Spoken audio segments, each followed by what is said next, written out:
అందరికీ నమస్తే అండి. వెల్కమ్ టు అభిరుచి వంటలు. ఈరోజు మనం ఒంటికి ఎంతో చలువ చేసే ఆనపకాయతో ములక్కాయని వేసి పులుసు తయారు చేసుకుందామండి. ఈ పులుసు చాలా టేస్టీగా ఉంటుంది. ఇక లేట్ చేయకుండా ఆనపకాయ ములక్కాయ పులుసుని తయారు చేసుకుందామండి. స్టవ్ పై ఒక కడాయి పెట్టుకుని కడాయిలో కట్ చేసుకున్న ఆనపకాయ ముక్కలను, ములక్కాయలను, టమోటాలను, పచ్చిమిర్చి, ఆనియన్ని వేసుకోవాలి.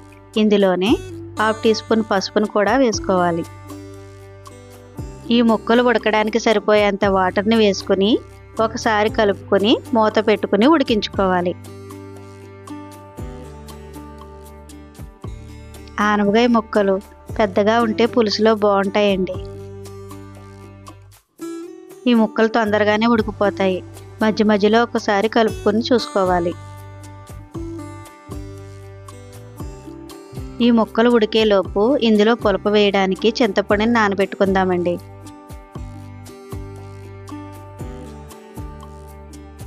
ఆనపకాయ ముక్కలు బాగా ఉడికిన తర్వాత ఇందులో మన పులుపుకు తగ్గట్టు చింతపండు రసాన్ని వేసుకోవాలి.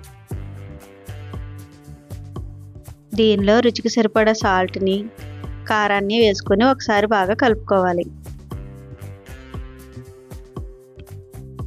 ఆనపకాయ ముక్కలు ఉడకకుండా పులుపుని వేయకూడదండి. ఈ పులుసును బాగా మరగనివ్వాలి. పులుసు బాగా మరుగుతున్నప్పుడు ఇందులో చిన్న బెల్లం ముక్కను వేసుకుని ఒకసారి బాగా కలుపుకోవాలి. ఇందులో బెల్లం వేయడం వల్ల పులుసు చాలా రుచిగా ఉంటుందండి. ఈ పులుసు ఎంత బాగా మరిగితే అంత రుచిగా ఉంటుందండి. ఇది బాగా మరిగేటప్పుడే ఇందులో కొద్దిగా కొత్తిమీరను కూడా వేసుకోవాలి. ఇలా బాగా మరిగిన పులుసుకి మనం పోపుని సిద్ధం చేసుకుందాం. స్టవ్ పై చిన్న కడాయి పెట్టుకుని అందులో 1 టేబుల్ స్పూన్ ఆయిల్ని వేసుకోవాలి. ఆయిల్ హీట్ అయిన తర్వాత 4-5 వెల్లుల్లి రెమ్మలను కట్ చేసుకుని వేసుకోవాలి.